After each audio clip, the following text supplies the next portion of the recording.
पूर्ण रूप से उनका अभिनंदन करें। बहुत बहुत स्वागत और अभिनंदन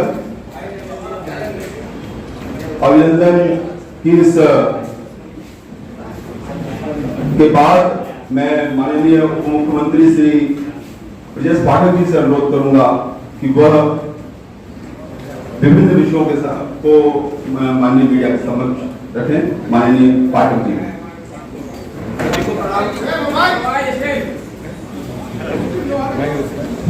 सभी को प्रणाम। आप सबका आभार प्रकट करता हूं कि आप बहुत ही समय से सभी लोग भारतीय जनता पार्टी के प्रदेश मुख्यालय में आए। आप सभी का मैं स्वागत करता हूं, अभिनंदन करता हूं उत्तर प्रदेश भारतीय जनता पार्टी की तरफ से, और आप सबका हृदय से आभार प्रकट करता हूं। मित्रों, हम सब जानते हैं कि भारतीय जनता पार्टी की केंद्र की आदरणीय प्रधानमंत्री नरेंद्र मोदी जी के नेतृत्व में चल रही सरकार में और उत्तर प्रदेश में आदरणीय मुख्यमंत्री योगी आदित्यनाथ जी के नेतृत्व में चल रही सरकार में स्वास्थ्य विभाग बहुत ही प्राथमिकता की दृष्टि से उत्तर प्रदेश के सभी नागरिकों के बेहतर स्वास्थ्य के लिए काम कर रहा है। हम सब ये भी जानते हैं कि विगत वर्षों में हमें कोरोना महामारी से आमना सामना करना पड़ा और उत्तर प्रदेश राज्य में बहुत ही बेहतर ढंग से कोविड प्रबंधन किया गया और उसके परिणाम आज ये निकले कि आज उत्तर प्रदेश में लगभग शून्य की ओर कोविड महामारी है और जबकि पूरी दुनिया के कई देशों में आज भी हाहाकार मचा हुआ है कोविड के कारण। लेकिन मैं उत्तर प्रदेश के लोगों को बधाई देना चाहता हूं और आभार प्रकट करना चाहूंगा आदरणीय प्रधानमंत्री नरेंद्र मोदी जी का, आदरणीय मुख्यमंत्री जी का, जिनके बेहतर प्रयास से आज उत्तर प्रदेश में कोविड महामारी नियंत्रित ही नहीं है, लगभग समाप्त की ओर है। इस क्षेत्र में हम लोगों ने जो कार्य किए हैं स्वास्थ्य विभाग में केंद्र और उत्तर प्रदेश की सरकार ने, हम विस्तृत रूप से आपके समक्ष विवरण रखते हुए अपनी बात रखना प्रारंभ करेंगे। मित्रों, सबसे बड़ी योजना मैं कह सकता हूं कि पूरी दुनिया के पैमाने पर प्रधानमंत्री आयुष्मान योजना एक ऐसी योजना थी जो बहुत बड़ी महत्वाकांक्षी योजना थी। कई राष्ट्र जो दुनिया में अपने आप को सर्वशक्तिशाली संपन्न मानते हैं, उन राष्ट्रों में भी इस प्रकार की योजना चलाने की बहुत कम जगह ऐसी योजना आपको मिल पाएगी। लेकिन भारत इस मामले में बहुत ही सौभाग्यशाली है, भारत के लोग सौभाग्यशाली हैं कि आदरणीय प्रधानमंत्री नरेंद्र मोदी जी ने बहुत ही महत्वाकांक्षी योजना आयुष्मान भारत योजना प्रारंभ की, जिसके तहत हम जो हमारे बीपीएल परिवार हैं उनको हम 5 लाख तक का निःशुल्क इलाज उपलब्ध कराते रहे। हम सब जानते हैं कि यदि किसी गरीब के घर में कोई गंभीर बीमारी हो जाती थी, kidney, heart attack, brain haemorrhage या अन्य कोई बीमारी, तो सबसे पहले हमारे बहू बेटियों के गहने बिकते थे, फिर खेती बिकती थी, मकान बिकता था।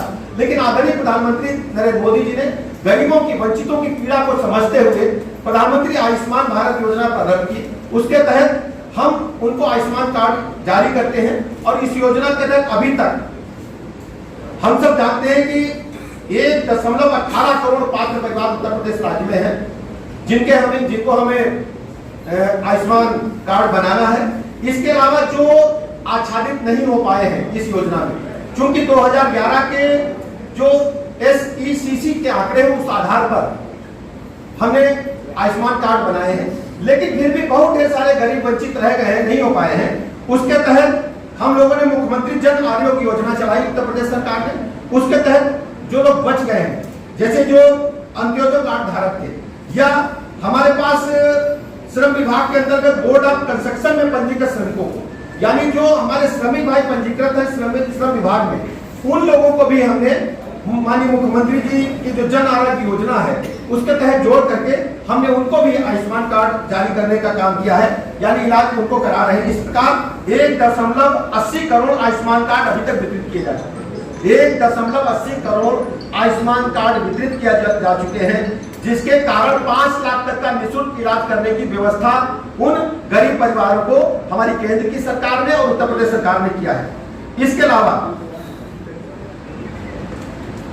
अभी तक 1200 करोड़ रुपए का व्यय हुआ है और लगभग 12 लाख लोगों ने इस योजना से अभी तक लाभ उठाया है। 12 लाख लोगों ने उत्तर प्रदेश राज्य के इस योजना से लाभ उठाया है और इस पर 1200 करोड़ रुपए व्यय हुआ है।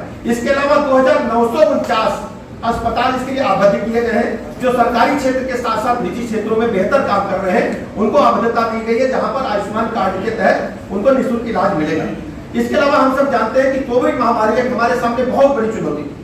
कोविड महामारी के कारण सभी लोग डिस्टर्ब थे, लेकिन उत्तर प्रदेश राज्य में बेहतर प्रबंधन हुआ है इस दिशा में जो काम हुए हैं वो विस्तृत रूप से आपके समक्ष हम रखना चाहेंगे। सभी 75 जनपदों में इंटीग्रेटेड कोविड कमांड सेंटर की स्थापना की गई। इसके अलावा होम आइसोलेशन में रह रहे लोगों को लगातार हमने टच में बनाए रखा, उनसे हमने फोन से संपर्क किया। इसके अलावा जो हमने निगरानी लगातार की निगरानी समितियों के माध्यम से उनको हमने घर घर दवाइयां पहुंचाई। 75 जनपदों में RT-PCR की जांच रोग VSL-2 प्रयोगशालाएं की स्थापना की गई। जहां हम सबको याद है उत्तर प्रदेश राज्य में जब कोविड पहली बार आया तो यहाँ पर इस प्रकार की व्यवस्था नहीं थी। अब हमारे पास 75 के 75 जनपदों में VSL-2 प्रयोगशालाओं की स्थापना है। और इसके अलावा आशा एवं एएनएम की जो हमारी महिला कर्मचारी थी उनके माध्यम से घर घर हम लोगों ने उनको मेडिसिन किट कोरोना की उपलब्ध करा करके इस कोरोना महामारी से लड़ने का काम किया। इसके अलावा अब तक हमारे प्रदेश में 10 करोड़ 94 लाख से अधिक हम लोग कोविड टेस्ट कर चुके हैं, जो कि देश में नंबर 1 पर है। देश में नंबर 1 पर कोविड टेस्ट करने के मामलों में उत्तर प्रदेश राज्य है। हम 10 करोड़ 94 लाख से अधिक यानी लगभग 11 करोड़ के हम लोगों ने अभी तक कोविड टेस्ट किए हैं। वर्तमान समय में संक्रमण बहुत ही निचले स्तर पर चल रहा है।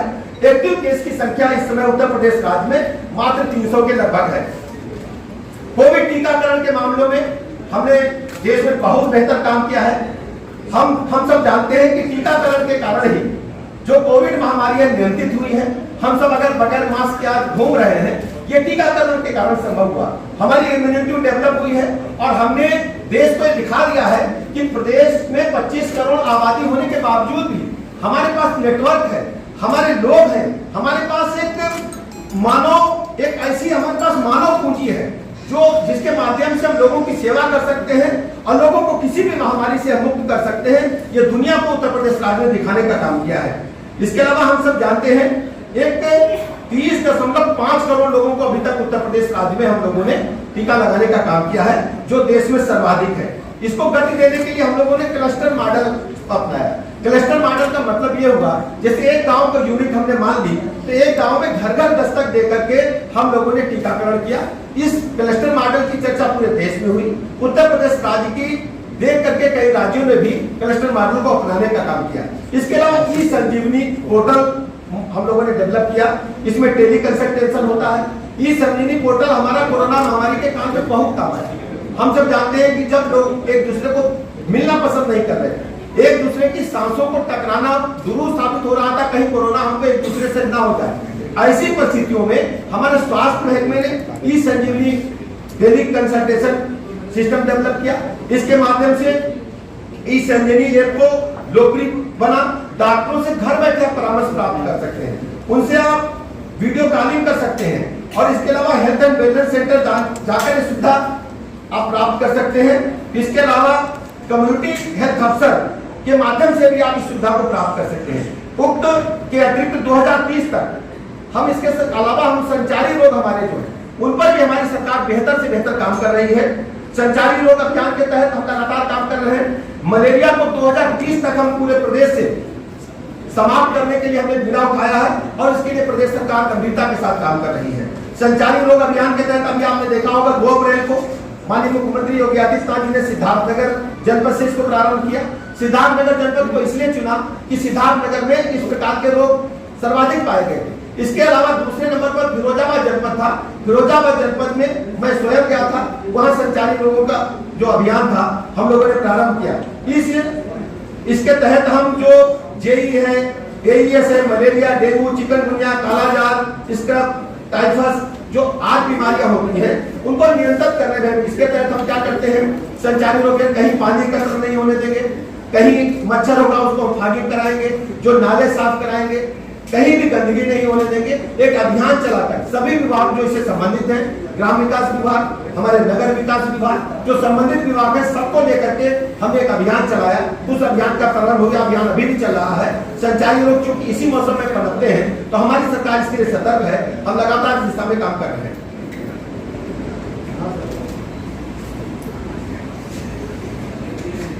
इस अभियान के तहत 15 अप्रैल से 30 अप्रैल तक घर घर दस्तक देने का अभियान हम लोग चलाएंगे, जिसमें आशा एवं आंगनबाड़ी जो कार्यकर्तियां हैं घर घर जाकर लोगों को संचारी रोगों के बारे में बताएंगी और उनको सचेत करेंगी कि हमारे घरों के आसपास पानी नहीं एकत्र होना चाहिए, हमें पानी खुले में नहीं रखना है, आसपास की जो नालियां हैं उनको सफाई रखनी है, और इसके अलावा जो संबंधित विभाग है उनको भी हमें सचेत करना, उनसे भी सहयोग लेना है।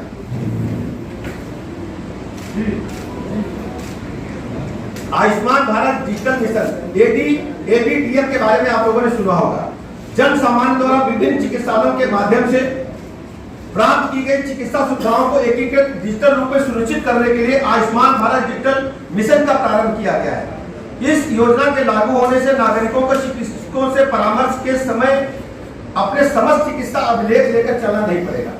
आप समझिए ABDM के बारे में आप लोगों ने सुना होगा, आयुष्मान भारत डिजिटल मिशन। इसके तहत सामान्यतः हम लोग करते क्या है कि आप एक डॉक्टर को दिखाए, पर्चा बना लिया खांसी का, फिर पर्चा बनाया आपने दूसरे डॉक्टर के पास, तीसरे महीने के पेट दर्द का, फिर अगली बार पता चले आपको पैर में दर्द हुआ या सर में दर्द हुआ, तो सारे डॉक्यूमेंट्स आपके पास समय समय पर हर समय उपलब्ध नहीं रहते।